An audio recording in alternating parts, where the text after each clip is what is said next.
नमस्कार दोस्तों, कैसे हैं आप। बात करते हैं। ईरान हमेशा उन खाड़ी देशों पे, उन जगहों पे हमला किया है जहां पे उनके सैन्य अड्डे थे।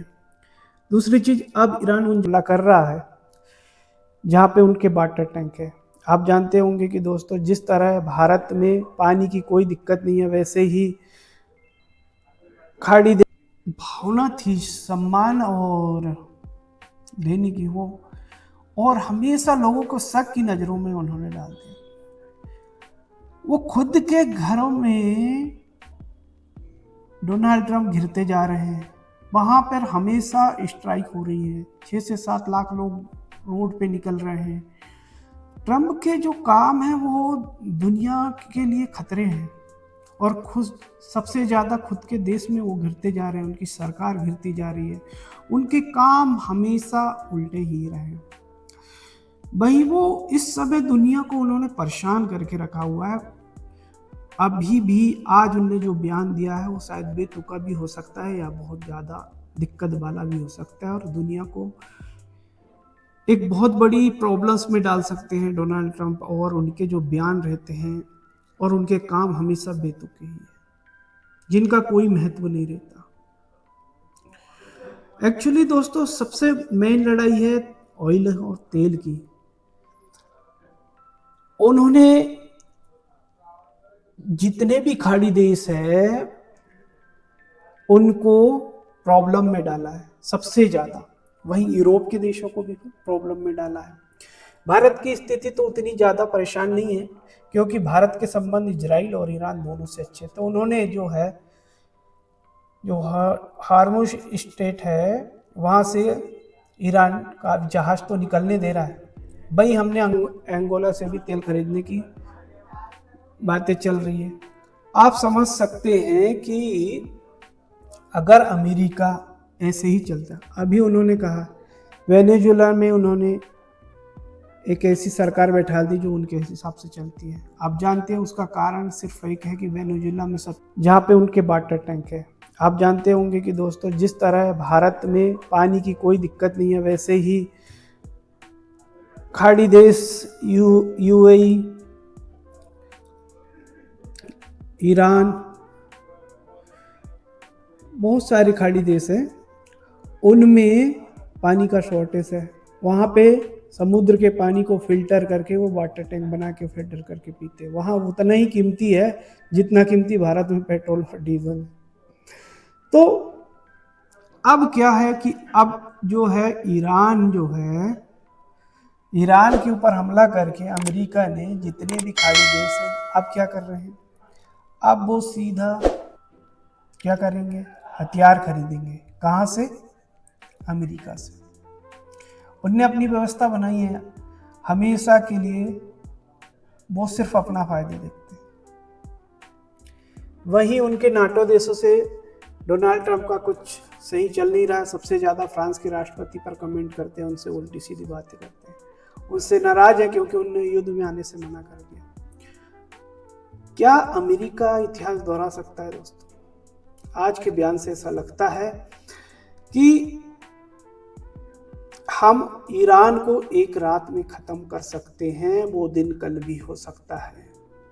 क्या डोनाल्ड ट्रंप जापान के हिरोशिमा और नागासाकी की तरह परमाणु अटैक करेंगे? अगर आप जानते हैं कि अगर परमाणु अटैक करें तो पूरी दुनिया में त्राही और त्राही मच जाएगा। हर चीज को, पूरी दुनिया का प्रॉब्लम का सामना करना पड़ेगा दोस्तों। और ट्रंप की बातें और उनके द्वारा किए गए काम हमेशा लोगों को दिक्कत में डालते। हो सकता है, कुछ भी हो सकता है, क्योंकि वो लीडर, मुझे लगता है कि वो बोलना, क्या करना, कुछ भी जो भी है वो कुछ भी कर सकते हैं। तो इसीलिए दोस्तों, प्रॉब्लम तो बड़ी है, और ईरान भी हार मानने को तैयार नहीं है। उन्होंने भी अमेरिका को अपना दिखाया है कि नहीं, हम कमज़ोर नहीं हैं, हम तुमसे सामना कर सकते हैं और 4 महीने और युद्ध कर सकते हैं। वहीं युद्ध में 3 से 3.5 हज़ार लोग अभी तक टोटल ख़त्म हो चुके हैं, और युद्ध कंटिन्यू चलता ही जा रहा है। अब ईरान ने कह दिया है कि अब हॉर्मुज स्ट्रेट तो नहीं खुलेगा अगर हम पे हमला जारी रहा। तो आप समझते होंगे कि कितना तकलीफ वाला विषय है। हो सकता है कि युद्ध, मुझे लगता नहीं कि रुकेगा और कंटिन्यू चलेगा, क्योंकि अमेरिका बौखला रहा है, ट्रंप बौखला रहे हैं, क्योंकि उनको ईरान ने जो है उनके औकात दिखा दी है। और जो उन्होंने जो उनके फाइटर 6 से 7 फाइटर जेट अभी तक गिरा चुके हैं, जो सबसे ज़्यादा उन्नत टेक्नोलॉजी, आज तक किसी 30 से 35 साल हो गए, आज किसी दुश्मन देश ने उसके फाइटर जेट नहीं गिराए थे। वहीं ईरान ने उसका कड़ा जवाब देते हुए 6 से 7 फाइटर जेट गिरा दिए F-35। तो दोस्तों ये ऐसा नहीं है कि ईरान कमजोर, एक ईरान भी बहुत ताकत से लड़ रहा है, लेकिन ये नहीं कि अमेरिका हरा नहीं सकता, लेकिन उतनी ही ताकत से ईरान ने भी पलटवार किया है और करता रहा है। शुरू में तो ऐसा लग रहा था कि ईरान नहीं कुछ नहीं कर पाएगा, लेकिन जब उसने अपना सही रंग रूप दिखाया तो युद्ध में अमेरिका को कहना पड़ रहा है कि हम युद्ध विराम के रास्ते पे जा रहे हैं। युद्ध विराम के कई बार हम डोनाल्ड ट्रंप ने कहा भी है कि हम युद्ध विराम करना चाहते हैं। ईरान ऐसा कह रहा है, पर ऐसा है नहीं है। ईरान ने कह दिया है कि हम हॉर्मुज स्ट्रेट तो नहीं खोलेंगे, क्योंकि उसकी चाबी में बहुत सारे मीम्स भी बन रहे हैं डोनाल्ड ट्रंप के। तो बहुत सारी जगह ये चीज़ें है कि डोनाल्ड ट्रंप के काम हमेशा दिक्कत में डाले हैं।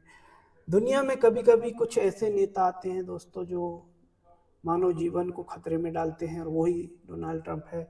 ये पता नहीं इनकी सत्ता रहते तक पता नहीं और क्या क्या कारनामे कहेंगे। अगर कहीं परमाणु अटैक होता है ईरान पर, तो पूरी दुनिया को इसकी भरपाई करनी पड़ेगी एक लीडर के गलत डिसीजन की वजह से। और पूरी दुनिया में महंगाई और भुखमरी और बहुत सारी चीज़ों का सामना हमें भी करना पड़ेगा। भारत को अछूता नहीं है। आप जानते हैं कि भारत में भी कुछ चीज़ों का शॉर्टेज बीच में बहुत ज़्यादा हो गया था, लेकिन अभी हालात ठीक है। भारत सरकार ने काफ़ी हद तक बहुत ही अच्छे काम किए हैं और बहुत ही कंट्रोल करके रखा है। धन्यवाद दोस्तों। किसी दुश्मन देश ने उसके फाइटर जेट नहीं गिराए थे। वहीं ईरान ने उसका कड़ा जवाब देते हुए 6 से 7 फाइटर जेट गिरा दिए F-35। तो दोस्तों ये ऐसा नहीं है कि ईरान कमजोर, एक ईरान भी बहुत ताकत से लड़ रहा है, लेकिन ये नहीं कि अमेरिका हरा नहीं सकता, लेकिन उतनी ही ताकत से ईरान ने भी पलटवार किया है और करता रहा है। शुरू में तो ऐसा लग रहा था कि ईरान नहीं कुछ नहीं कर पाएगा, लेकिन जब उसने अपना सही रंग रूप दिखाया तो युद्ध में अमेरिका को कहना पड़ रहा है कि हम युद्ध विराम के रास्ते पे जा रहे हैं। युद्ध विराम के कई बार हम डोनाल्ड ट्रंप ने कहा भी है कि हम युद्ध विराम करना चाहते हैं। ईरान ऐसा कह रहा है, पर ऐसा है नहीं है। ईरान ने कह दिया है कि हम हॉर्मुज स्ट्रेट तो नहीं खोलेंगे, क्योंकि उसकी चाबी में बहुत सारे मीम्स भी बन रहे हैं डोनाल्ड ट्रंप के। तो बहुत सारी जगह ये चीज़ें है कि डोनाल्ड ट्रंप के काम हमेशा दिक्कत में डाले हैं। दुनिया में कभी कभी कुछ ऐसे नेता आते हैं दोस्तों, जो मानव जीवन को खतरे में डालते हैं, और वही डोनाल्ड ट्रंप है। ये पता नहीं इनकी सत्ता रहते तक पता नहीं और क्या क्या कारनामे कहेंगे। अगर कहीं परमाणु अटैक होता है ईरान पर, तो पूरी दुनिया को इसकी भरपाई करनी पड़ेगी एक लीडर के गलत डिसीजन की वजह से।